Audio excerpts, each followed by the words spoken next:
नमस्तस्यै नमस्तस्यै नमो नमः। या गङ्गे मोक्षदायिनी अनन्तरूपेण संस्थिता नमस्तस्यै नमस्तस्यै नमस्तस्यै नमो नमः। गंगा भारत की एकमात्र नदी है जिसकी चर्चा किसी और नदी के मुकाबले कहीं ज्यादा की गई है। यह नदी न जाने कितने ही युगों से अपने प्राचीन मार्ग पर चलते हुए भारत के एक विशाल भूभाग की परवरिश करती आई है। भारत के संदर्भ में गंगा नदी का अस्तित्व केवल एक साधारण नदी के ही रूप में नहीं है, बल्कि ये एक प्राचीन सभ्यता का भी प्रतिनिधित्व करती है।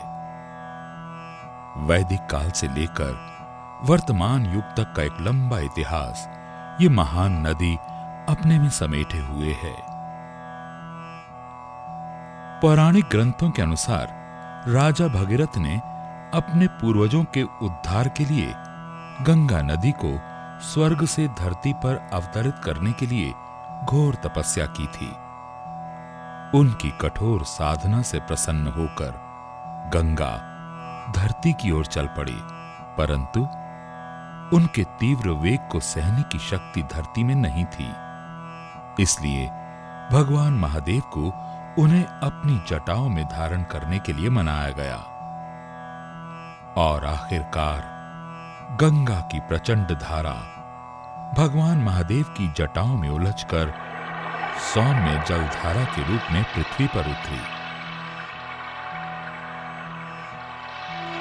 हिमालय की दुर्गम और विस्मयकारी ऊंचाइयों से उत्पन्न होने वाली गंगा अनेक नामों से जानी जाती हैं। भगीरथी, देवमूर्ति, त्रिपथगा, विष्णुपदी, सुरसरी, मंदाकिनी और किराती इत्यादि। परंतु आम लोग तो इसे बस एक ही लोकप्रिय नाम से जानते हैं, गंगा।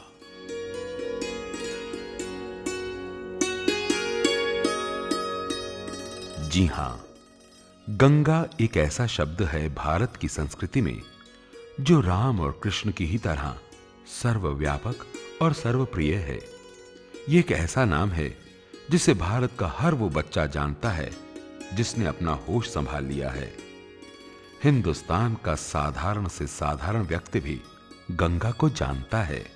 वास्तव में गंगा केवल एक नाम ही नहीं, बल्कि परंपरागत रूप से आत्मा में अंकित एक अमिट छाप की तरह है।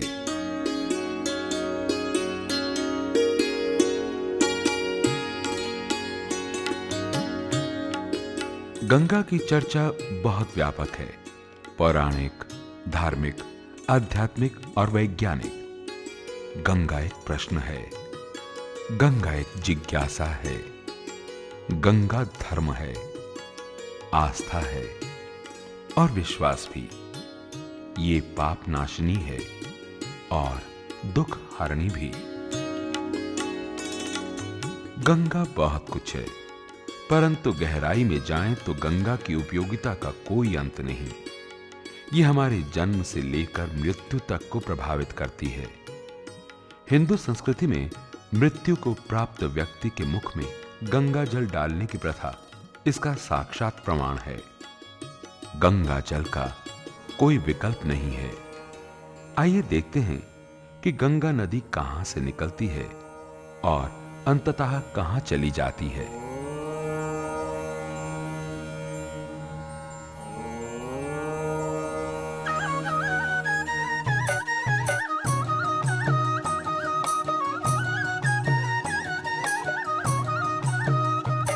जगतारन मैया देखो कल कल छल छल करती आई, तू छोड़ के स्वर्ग धरा पे गंगा पाप मिटाने आई। हरि चरण से निकली गंगा शिव की जटा में रमते, चली दुनिया की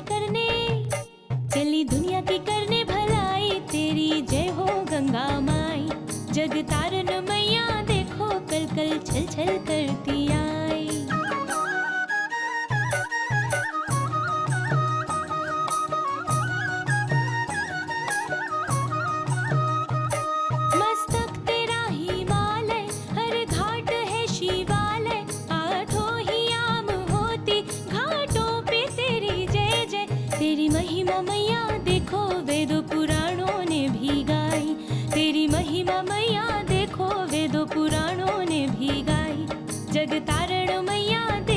कल कल छल छल करती आई।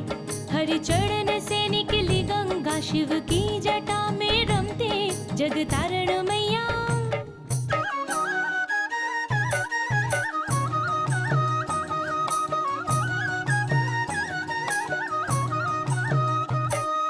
गाँव नगर से बहती जंगल से तू गुजरती, कहीं रूप तेरा नन्हा विकराल कहीं बनती, कहीं गागर में माँ तू कहीं कलश में समाई, कहीं गागर में माँ तू कहीं कलश में समाई।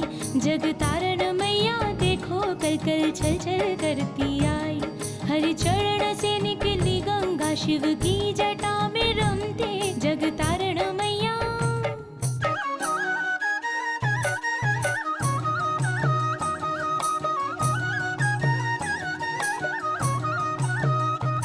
जिस राह से तू गुजरे हरियाली वही फैले, बन जाए सिद्ध भूमि माटी भी सोना उगले। तेरी कैसे करूं मैं बड़ाई, तेरी जय हो गंगा माई। तेरी कैसे करूं मैं बड़ाई, तेरी जय हो गंगा माई। जग तारण मैया देखो कल कल छल छल करती आई।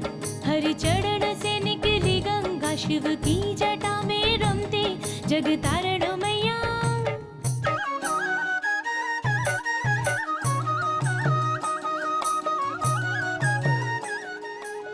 खून को जमा देने वाली सर्दी और 12,960 फीट की ऊंचाई किसी भी साधारण आदमी के लिए एक यादगार क्षण होगा।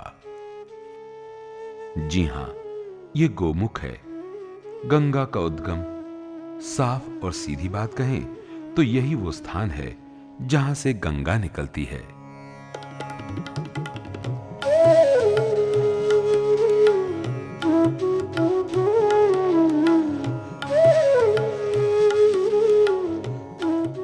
गोमुख की सुंदरता और इसका आकर्षण केवल उन्हीं लोगों के लिए है जो शारीरिक और मानसिक रूप से स्वस्थ हैं। यहां गजब की सर्दी है और ऑक्सीजन की कमी भी, इसलिए शारीरिक रूप से स्वस्थ व्यक्ति ही इस गौमुख यात्रा का आनंद ले सकता है और इसके दर्शन आपको जीवन भर रोमांचित करते रहेंगे। गौमुख के साक्षात दर्शन भाग्यशाली लोगों को ही मिल सकते हैं और हमारी कैमरा टीम के लोग भी उन भाग्यशालियों में से हैं जिन्होंने गौमुख के अलौकिक सौंदर्य और वैभव को कैमरे में कैद कर लिया ताकि आप भी इससे रोमांचित हो सकें।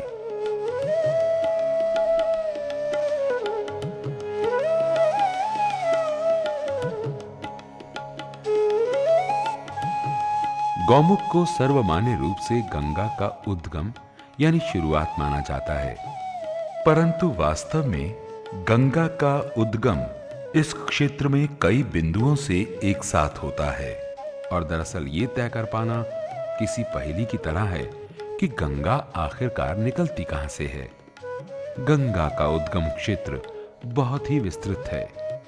वस्तुतः ये एक प्रश्न अवश्य हो सकता है कि गंगा की प्रथम धारा कहां से उत्पन्न होती है, परंतु गोमुख निर्विवाद रूप से गंगा का उद्गम समझा जाता आया है।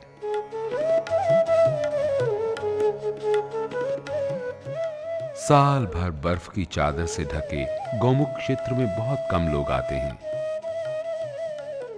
बुलंद हौसलों वाले पर्यटक और अटूट आस्था से सराबोर तीर्थयात्री गौमुख के बेमिसाल आकर्षण से बच नहीं पाते और तमाम कठिनाइयों और परेशानियों को झेलते हुए ये लोग गौमुख तक पहुंच ही जाते हैं।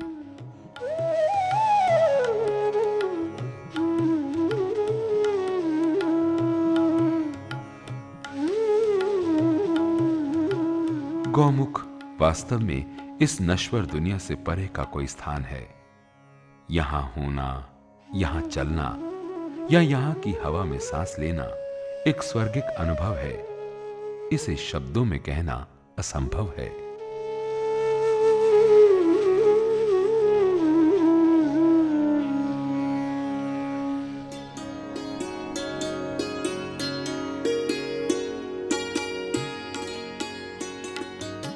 सच पूछिए, गौमुख की अनुभूति अलौकिक है।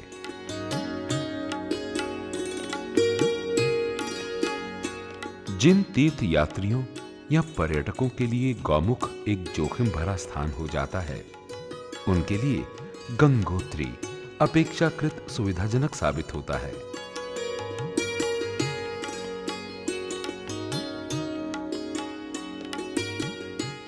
गंगा यहां अपने स्पष्ट रूप में दिखलाई देती है।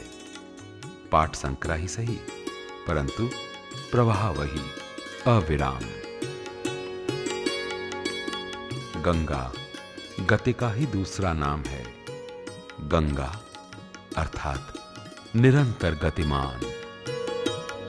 गंगोत्री अपनी सुविधाजनक भौगोलिक परिस्थिति के कारण सभी जनसाधारण के लिए सुगम्य है।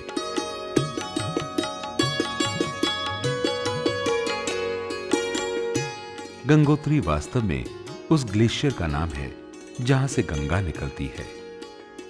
गंगोत्री एक विशाल हिमखंड और प्रकृति का ऐसा अजूबा है जो गंगा जैसी विशालतम नदियों को निरंतर प्रवाहित किए हुए है। गंगोत्री के अर्थ को लेकर विभिन्न मान्यताएं प्रचलित हैं। कुछ विद्वानों का मत है कि गंगोत्री का मतलब है उतरती गंगा, अर्थात यहां गंगा नदी पृथ्वी पर उतरती हुई प्रतीत होती है। वहीं कुछ लोग मानते हैं कि गंगोत्री में आकर गंगा का उत्तर दिशा की ओर मुड़ जाना ही गंगोत्री कहलाया। नामकरण की वजह चाहे जो कुछ भी हो, परंतु गंगोत्री का महत्व अपने आप में अतुलनीय है। गंगोत्री में गंगा का प्रसिद्ध मंदिर है। इसमें गंगा के अतिरिक्त यमुना, सरस्वती, लक्ष्मी, अन्नपूर्णा और भगीरथ महाराज के विग्रह हैं। इस मंदिर का निर्माण तत्कालीन गोरखा नरेश अमर सिंह थापा ने करवाया था। 3144 मीटर की ऊंचाई पर स्थित गंगोत्री मंदिर हिंदू जनमानस के लिए पवित्रतम तीर्थ स्थल है। गंगोत्री का गंगा मंदिर कत्यूरी शिखर शैली का है, जो कि अपनी विशिष्ट बनावट के लिए विख्यात है। गंगा जी की मूर्ति का छत्र सोने का बना है। यहीं पर है भगीरथी शिला, जिसके बारे में पौराणिक मान्यता है कि यहीं बैठकर भागीरथी जी ने गंगा को धरती पर अवतरित करने के लिए तपस्या की थी। आजकल यहां पिंडदान का कार्य संपन्न किया जाता है।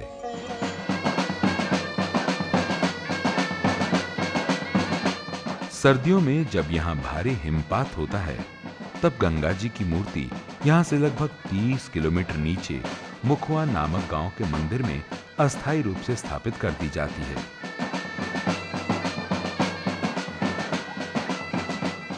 फिर जब बर्फबारी का प्रकोप कम हो जाता है, इस मूर्ति को दोबारा गंगोत्री के मंदिर में पुनर्स्थापित कर दिया जाता है।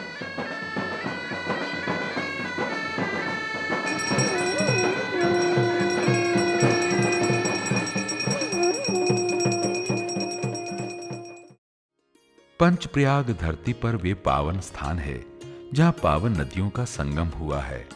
कहते हैं जो भी प्राणी इन पांचों प्रयागों में स्नान कर लेता है तो वो सभी पापों से मुक्त होकर निश्चय ही मोक्ष का अधिकारी बन जाता है।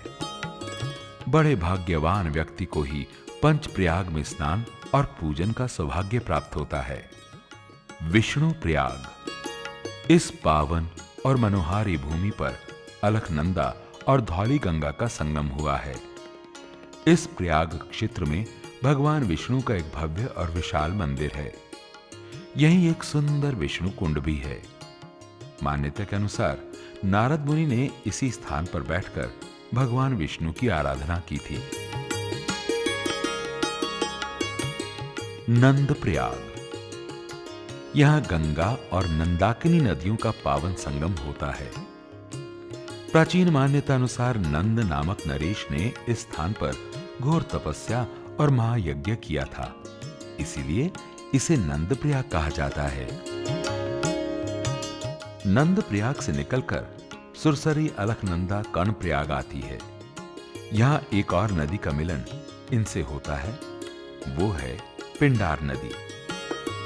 ये नदी अलकनंदा में शामिल होने वाली नदियों में सबसे अधिक प्रभाव वाली है। पिंडार नदी का उद्गम स्थल नंदा पर्वत के पिंडर बॉन्क नामक क्षेत्र में है, जो कि समुद्र तल से 25,600 फुट की ऊंचाई पर है।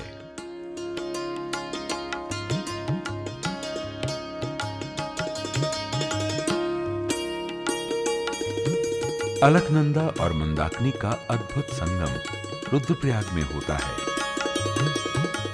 यह संगम स्थल समुद्र तल से लगभग 2000 फीट की ऊंचाई पर है।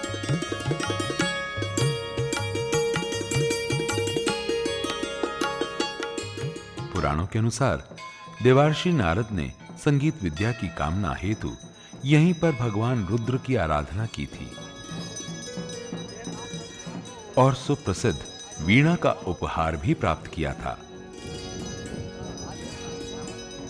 यहां भगवान रुद्र का रंग कुछ श्याम हो जाता है, संभवतः इसीलिए यहां इसे काली गंगा के नाम से भी जानते हैं।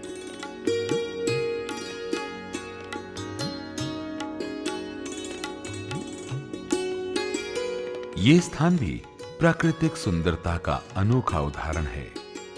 जहां भी देखिए प्रकृति अपने सुंदरतम रूप में आपके सामने होती है।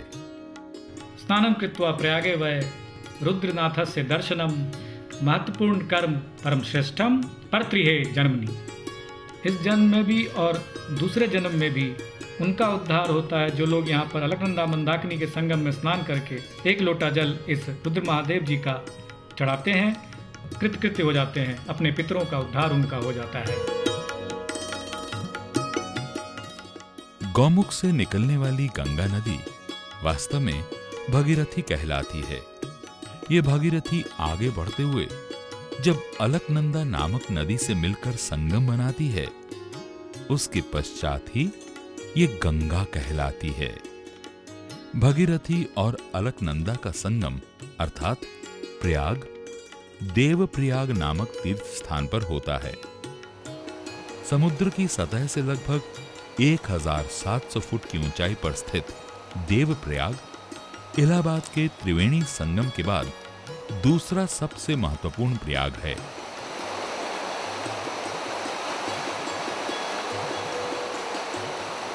स्थानीय संस्कृति में इस संगम को सास बहू का संगम भी कहा जाता है।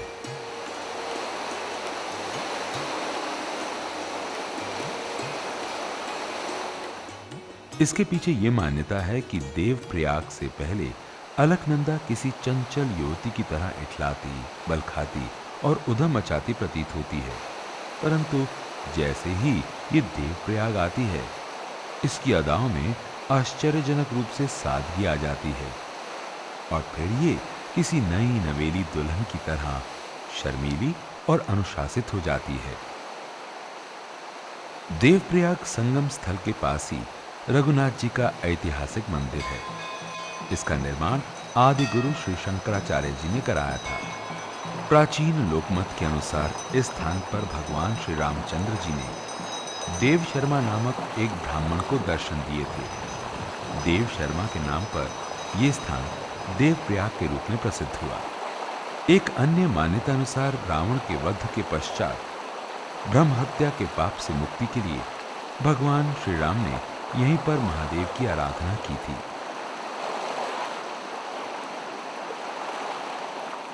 गंगोत्री से आगे चलते हुए गंगा अपने मार्ग में अनेक बदलावों से दो चार होती है। इस क्रम में कभी वो एक तेज जलधारा के रूप में घाटियों के बीच अपना मार्ग बनाती दिखाई देती है, तो कभी किसी शांत प्रवाह का रूप लेकर आपको मोहित कर देती है और एक घाटी से दूसरी घाटी में छलांग लगाते हुए गंगा एक विशाल झरना बनकर आपको सुखद आश्चर्य में भी डाल सकती है। गंगा इसी तरह अनवरत आगे बढ़ती रहती है और फिर वो आती है सुप्रसिद्ध तीर्थ नगरी ऋषिकेश में।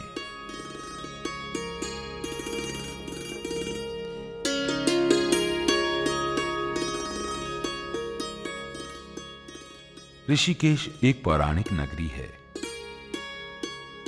भारतवर्ष के अनेक पूजनीय ऋषि मुनियों ने यहां अपने जीवन की अनेक कठोरतम साधनाएं की थी। मानव स्वास्थ्य के लिए अत्यंत लाभकारी वातावरण के कारण ही ऋषिकेश सदा से साधना, आध्यात्म, संस्कृति और धर्म के प्रवर्तकों के लिए सुविधाजनक स्थान रहा है। ऋषिकेश में आज अनेक धार्मिक, सांस्कृतिक और आध्यात्मिक केंद्र हैं। गंगा नदी की पावन उपस्थिति और पहाड़ों का उन्मुक्त सौंदर्य ऋषिकेश के व्यक्तित्व के महत्वपूर्ण पहलू हैं। ऋषिकेश में प्रवेश करते ही गंगा नदी पर बना सुंदर पुल लक्ष्मण झूला है। गंगा जी के दोनों किनारों के बीच स्टील की रस्सियों के सहारे टिका हुआ ये पुल झूले की तरह है।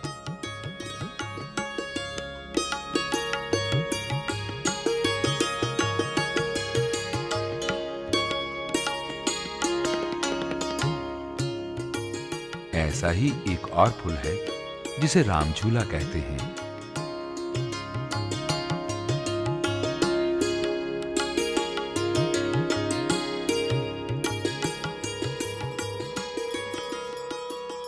ऋषिकेश की गीता मंदिर आरती में शामिल होना ना भूलें, क्योंकि ये भी आपके जीवन का एक अविस्मरणीय क्षण होगा।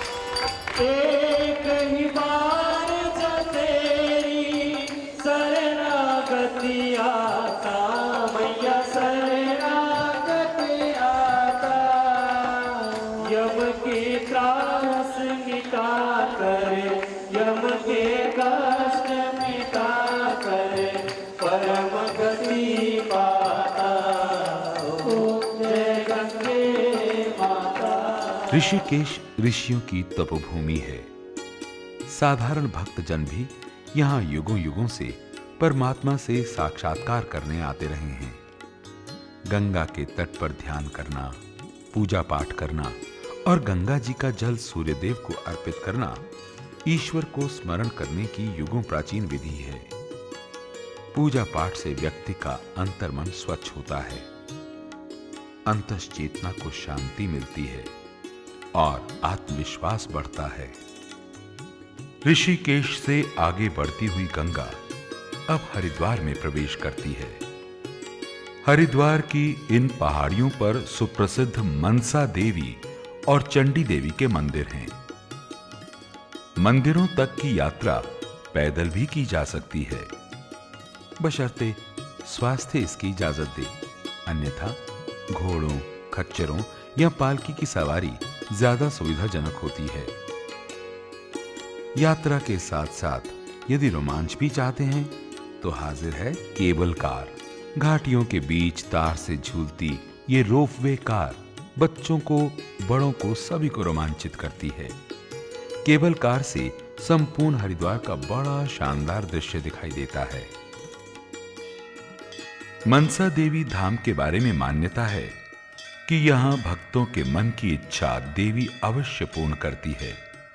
हरिद्वार आने वाले तीर्थ यात्री मनसा देवी के दरबार में मत्था टेकना नहीं भूलते। चंडी देवी भी इस क्षेत्र की अत्यंत लोकप्रिय और महिमावान देवी है। नवरात्रों के अवसरों पर यहां बेशुमार भीड़ होती है। देश विदेश के असंख्य देवी भक्त नवरात्रों के अवसरों पर यहां अपनी अपनी मुरादें लेकर पहुंचते हैं और जब लौटते हैं तो मन का ये विश्वास और भी दृढ़ हो जाता है कि देवी मां सब ठीक कर देंगी। यही विश्वास मनोकामना को पूर्ण कर देता है। मां किसी भी भक्त को खाली हाथ नहीं लौटाती। हरिद्वार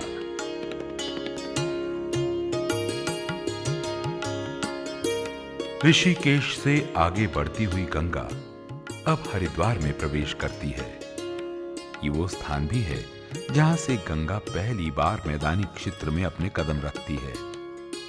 हरिद्वार के बारे में काफी कुछ कहा जा चुका है और ये एक लोकप्रिय तीर्थ नगरी है।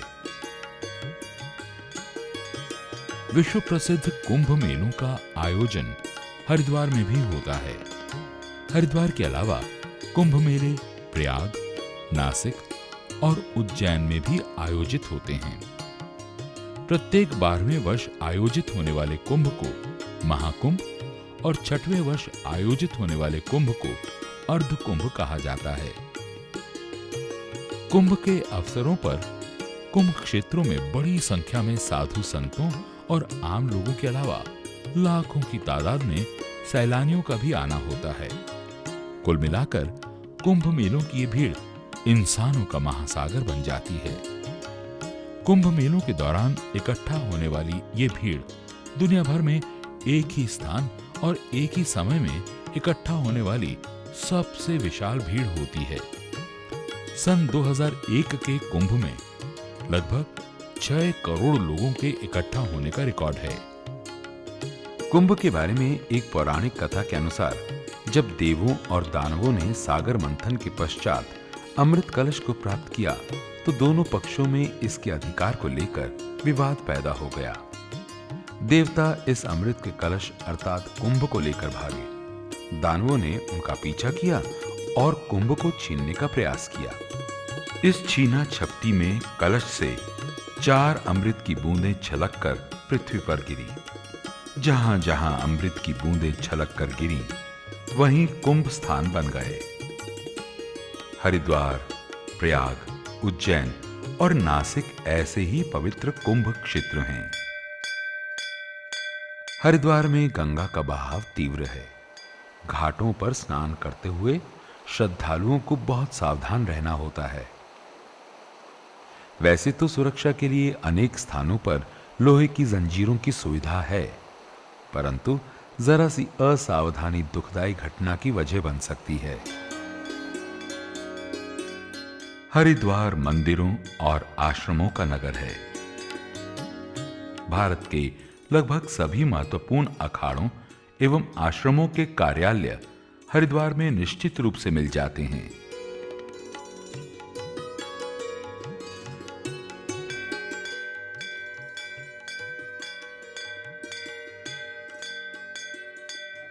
हरिद्वार में हर रोज सांझ की बेला में गंगा की भव्य आरती होती है।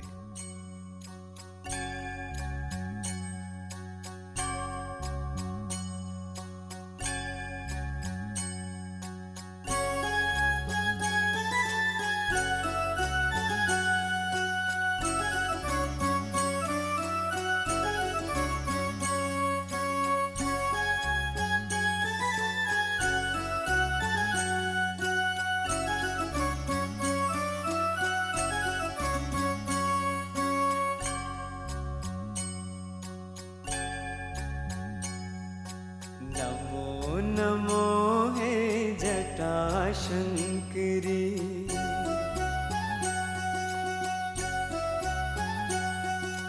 नमो नमो हे जटाशंकरी, जयति जयति जय गंगे मां, मंगलकारिणी मगर वाहिनी, भागीरथी हर गंगे मां। पाप ताप संताप मिटाती मां, पाप ताप संताप मिटाती, तू है भव भयहारिणी मां। तेरे चरण कमल में मैया कोटि वंदना मेरी मां। तेरे चरण कमल में मैया कोटि वंदना मेरी मां। इस महाआरती में मानो पूरा हरिद्वार उमड़ पड़ता है। ये दृश्य हमेशा हमेशा के लिए आपकी स्मृतियों में सुरक्षित हो जाएगा। हरिद्वार की सुंदरता का मोह छोड़कर अब हमें गंगा की धारा के साथ साथ आगे बढ़ना होगा, क्योंकि यही हमारा उद्देश्य है। तो आइए आगे बढ़ें। हरिद्वार से निकलकर महान नदी गंगा पूर्व दिशा की ओर मुड़ जाती है। भारत की एक और प्रमुख नदी यमुना भी लगभग गंगा के समानांतर ही चलती रहती है। इन दोनों नदियों के कारण उत्तर प्रदेश का एक विशाल भाग उपजाऊ मैदान बन जाता है। इसीलिए इस क्षेत्र में बस्तियों की घनी आबादी है। इस क्षेत्र में गंगा के किनारे अनेक नगर बसे हैं।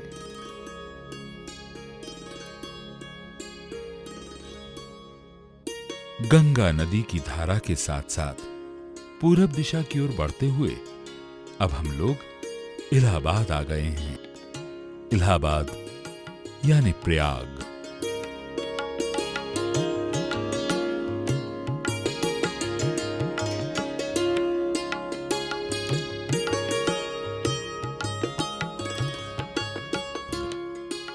एक प्राचीन नगरी और विश्वविख्यात तीर्थ स्थान है।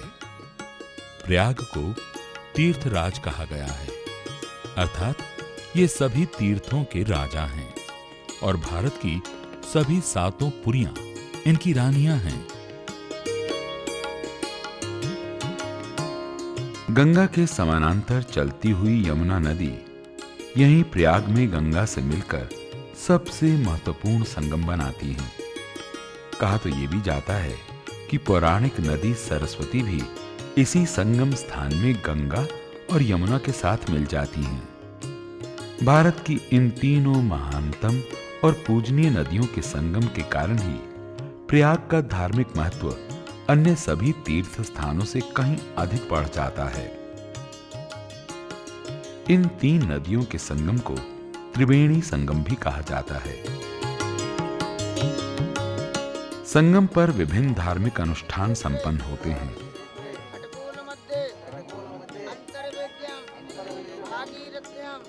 संगम पर पिंडदान का सर्वाधिक महत्व समझा जाता रहा है और इस कार्य के लिए गंगा तट पर डोंगियों यानी नावों का जमावड़ा लगा रहता है।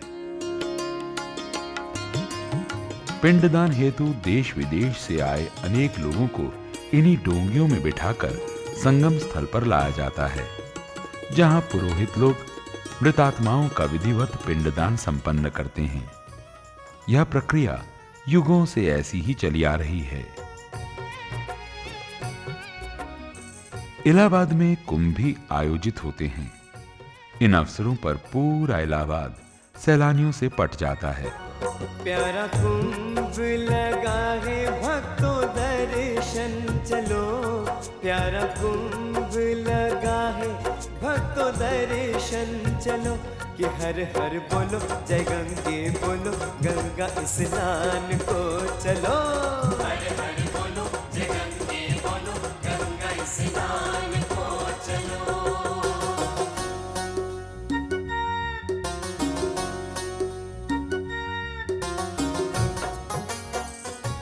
इलाहाबाद एक महत्वपूर्ण धार्मिक,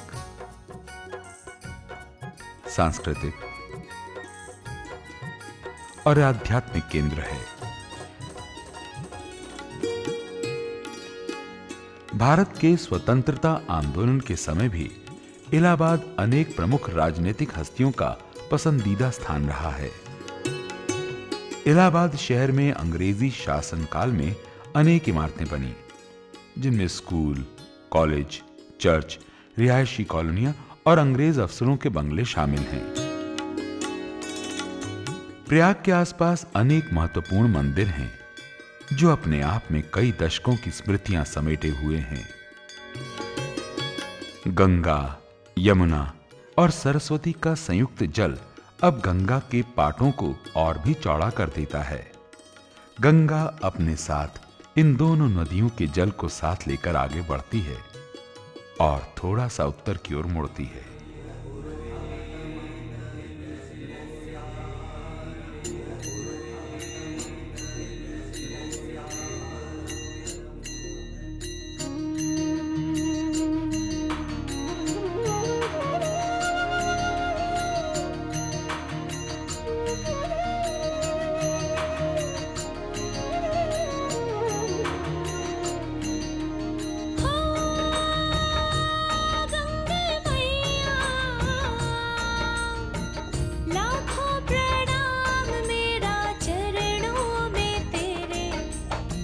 बूंद बूंद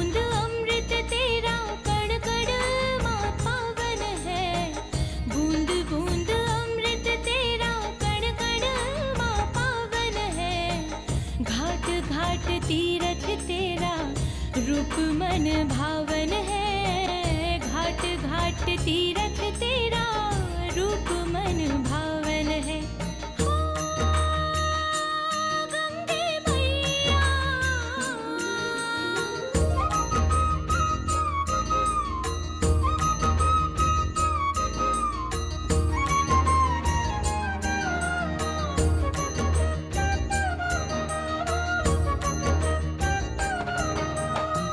दर्शन से पाप कटते, ध्यान से है शोक माँ।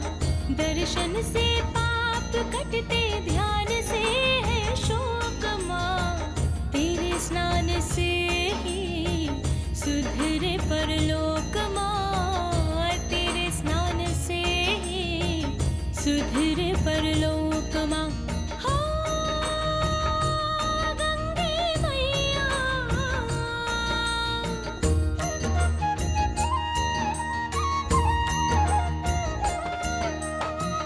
पापियों के पाप धोती बड़ी तू दयाली माँ। पापियों के पाप धोती बड़ी तू दयाली माँ। भेद न मन में तेरे, तू है बड़ी भोली माँ। भेद न मन में तेरे, तू है बड़ी भोली माँ। हो गंगे मैया, हो गंगे मैया, लाखों प्रणाम मेरा चरणों में तेरे। हो गंगे मैया। इलाहाबाद को अपना स्नेह और आशीर्वाद प्रदान करते हुए गंगा नदी अब मिर्जापुर जिले में प्रवेश करती है। मिर्जापुर हाथों से बुने अपने कलात्मक कालीनों के लिए पूरी दुनिया में जाना जाता है, परंतु मिर्जापुर की मुख्य विशेषता है विंध्यवासिनी।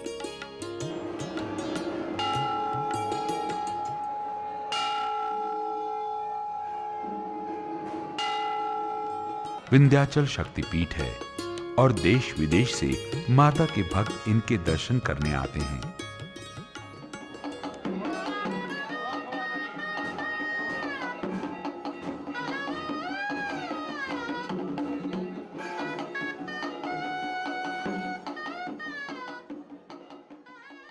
विंध्यवासिनी के मंदिर में मां कौशिकी देवी का विग्रह है। इन्हें ही विंध्यवासिनी कहा जाता है। ये मंदिर गंगा जी के तट पर है। नवरात्रों के अवसर पर यहां मेला लगता है।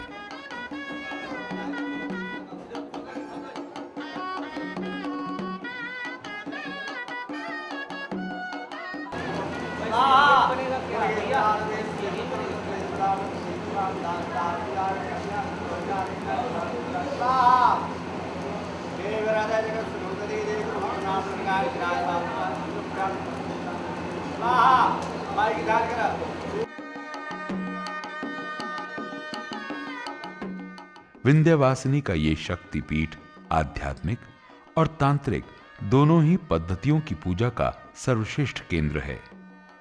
शक्ति के उपासक यहां 12 महीने डेरा जमाए रहते हैं।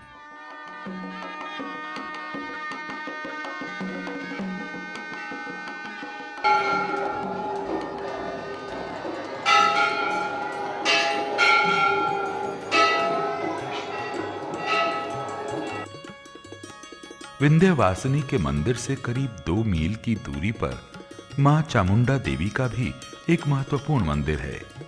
यह स्थान काली खो कहलाता है। यह मंदिर विंध्याचल की पर्वत श्रृंखलाओं के बीच स्थित है और मंदिर कुछ ऊंचाई पर बनाया गया है। मंदिर के गर्भगृह में मां चामुंडा देवी का अनोखा विग्रह है। इसमें देवी का शरीर छोटा किंतु मुख्य विशाल दर्शाया गया है।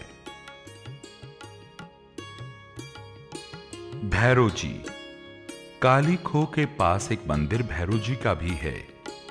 यह मंदिर भी ऊंचाई पर बना है और मंदिर के पास ही गेरुआ तालाब नामक कुंड भी है। इसके अलावा यहां अन्य मंदिर भी हैं।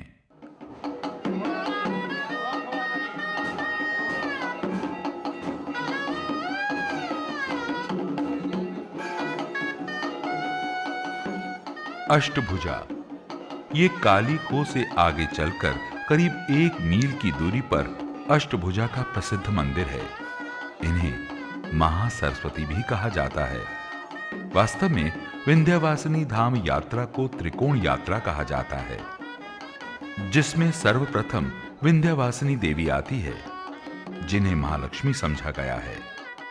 इसके बाद काली खो की माता को महाकाली कहते हैं और फिर अष्टभुजा देवी की महासरस्वती। इस प्रकार महालक्ष्मी, महाकाली और महासरस्वती देवी को त्रिकोण यात्रा कहते हैं। गंगा जी के साथ साथ हम लोग भी विंध्यवासिनी के दर्शन करके आगे बढ़ते हैं। अब गंगा एक अन्य विश्व प्रसिद्ध नगर में पहुंचती है। यह नगर एक तरह से हिंदू धर्म के मुख्यालय की तरह है। जी हां, बनारस।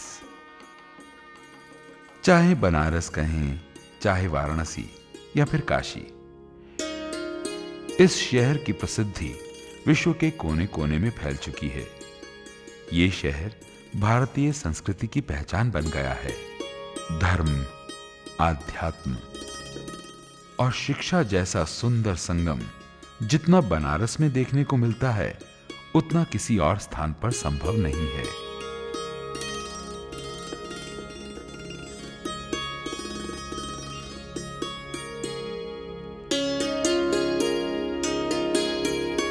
धार्मिक ग्रंथों के अनुसार काशी महादेव शिव के त्रिशूल पर स्थित है।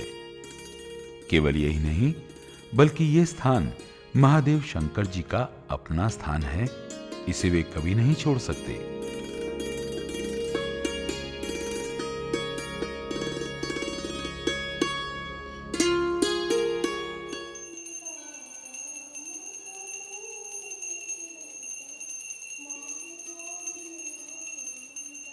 ऐसी भी मान्यता है कि यहां मृत्यु को प्राप्त होने वाले प्रत्येक प्राणी को भगवान शंकर तारक मंत्र सुनाते हैं और वो प्राणी हमेशा हमेशा के लिए पुनर्जन्म के जंजाल से मुक्त होकर मोक्ष को प्राप्त होता है। इसी कारण अपने जीवन की अंतिम संध्या पर पहुंच चुके अनगिनत वृद्ध काशी में आकर बस जाते हैं, ताकि यहीं प्राण निकलें और वे महादेव में विलीन होकर मोक्ष को प्राप्त हो सकें।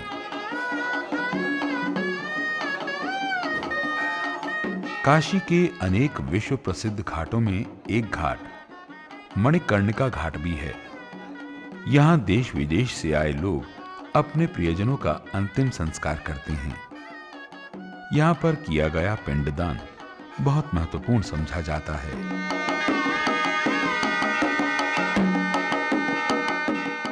काशी के अन्य घाट पूजा पाठ और मांगलिक अनुष्ठानों के लिए जाने जाते हैं। जन्म से लेकर शादी ब्याह तक के मांगलिक कर्मकांड काशी के अनेक घाटों में संपन्न होते हैं। विदेशों से आए सैलानियों के लिए बनारस किसी विस्मय से कम नहीं है। यहाँ एक ही स्थान पर उन्हें भारत की सतरंगी संस्कृति से अद्भुत साक्षात्कार हो जाता है। हरिद्वार की ही तरह बनारस भी मंदिरों और आश्रमों का नगर है। यहां भी शाम के समय गंगा की भव्य आरती होती है।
अखंड मंडलाकार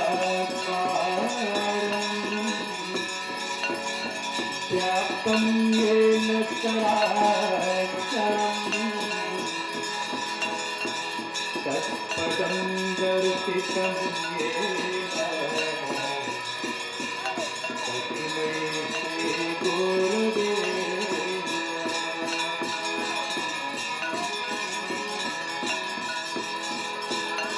गजाननं भूतगणाधिसेवितं कपित्थजम्बो फलचारुणं उमाश्रितं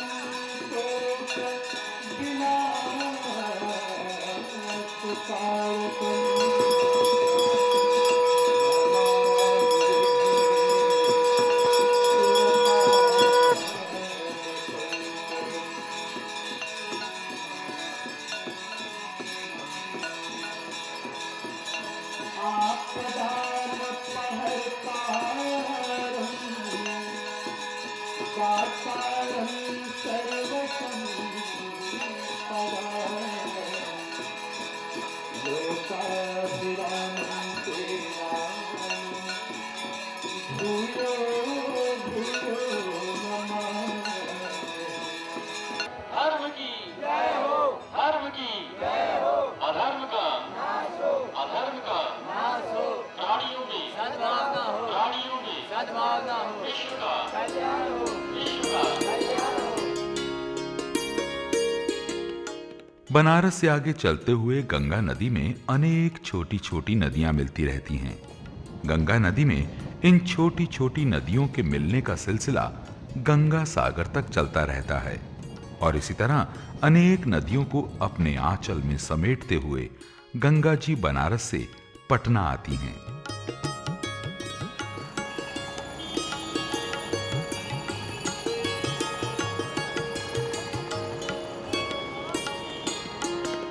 पटना में शीतला माता का धाम है।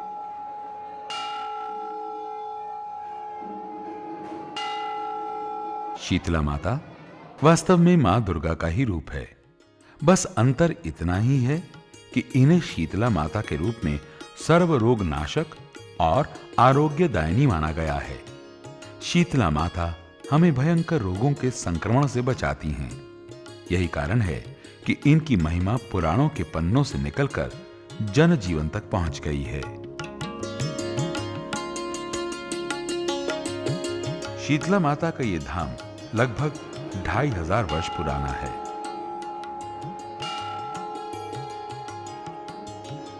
पटना की पाटन देवी एक शक्तिपीठ है। इन्हीं से इस नगर का नाम पटना हुआ।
मैया रे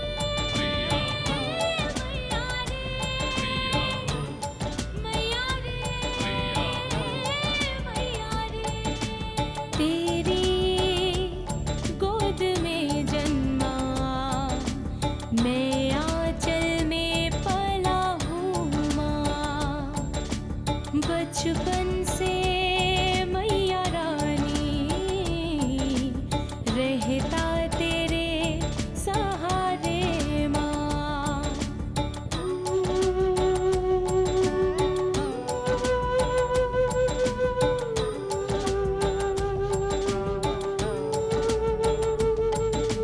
भक्तों को तेरे गंगे उस पार मैंने लगाया भव पार तू लगा देना जीवन की मेरी ये नैया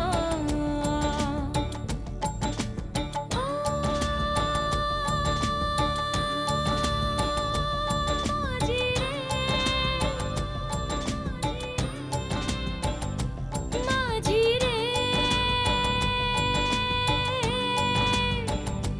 तेरा नाता माँ से जन्म जन्म का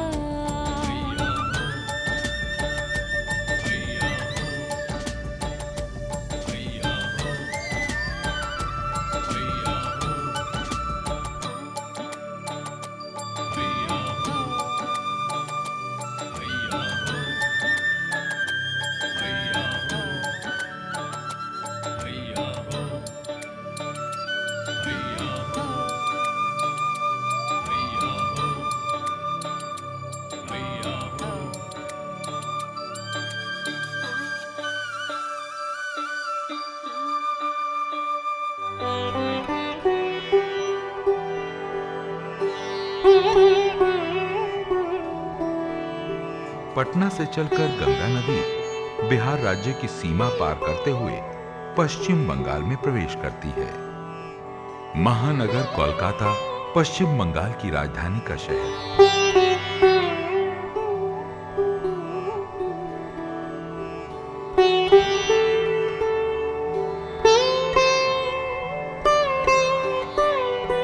दक्षिणेश्वर मंदिर गंगा के तट पर स्थित एक भव्य मंदिर है। मां दुर्गा को समर्पित इस मंदिर का निर्माण 1847 से 1855 के मध्य रोशमनी रानी ने कराया था।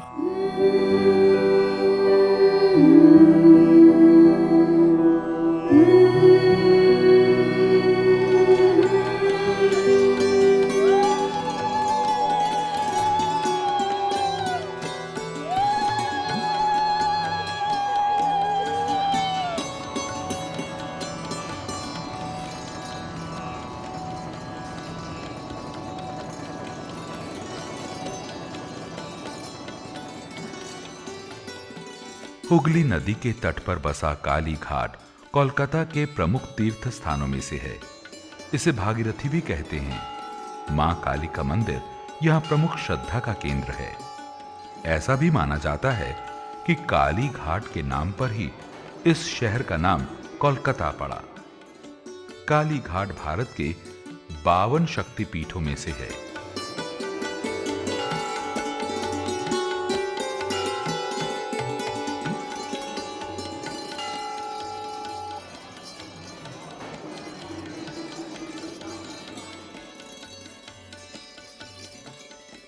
गंगा की धारा धीरे धीरे अपने अगले पड़ाव की तरफ बढ़ रही है। महानगर कोलकाता बहुत पीछे छूट गया है।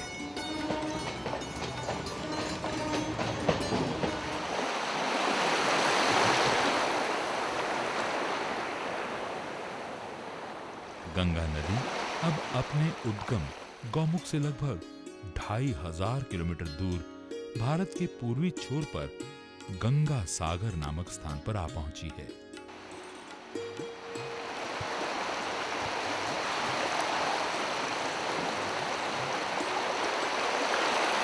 गंगा सागर वह महत्वपूर्ण तीर्थ स्थान है जहां गंगा का मिलन सागर से होता है।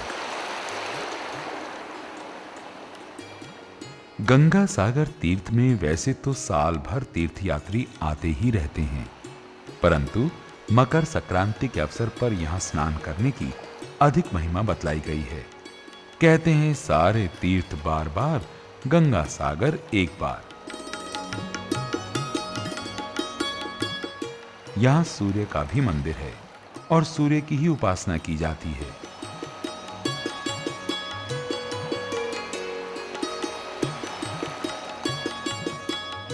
संक्रांति के अवसर पर यहां बड़ा मेला लगता है। तब यहां हजारों की संख्या में श्रद्धालु इकट्ठा होते हैं। राज्य प्रशासन तीर्थयात्रियों की सुविधा के लिए व्यापक प्रबंध करता है।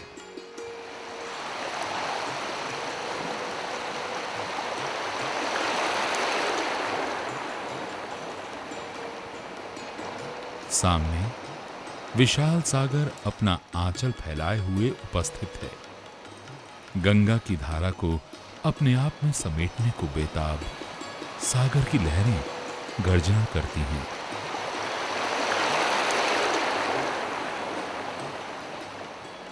लेकिन गंगा बड़े धीरज का परिचय देती हुई आगे बढ़ती हैं और फिर बड़ी सौम्यता और गरिमा के साथ वे सागर के विस्तृत आंचल में समा जाती हैं। गंगा और सागर का ये मिलन अद्भुत और दिव्य है। पापनाशिनी, ममतामयी और भारत के करोड़ों श्रद्धालुओं की असीम आस्था की प्रतीक गंगा नदी अपनी महायात्रा संपन्न करती है। गंगा का सागर में विलय तो होता है, लेकिन ये कहीं जाती नहीं। ये यहां से बादलों का रूप लेकर हिमालय की चोटियों पर बर्फ बनकर बरसेंगी और गौमुख से एक बार फिर जलधाराओं के रूप में अपनी महायात्रा शुरू करेंगी। ये चक्र युगों युगों से यूं ही चला रहा है।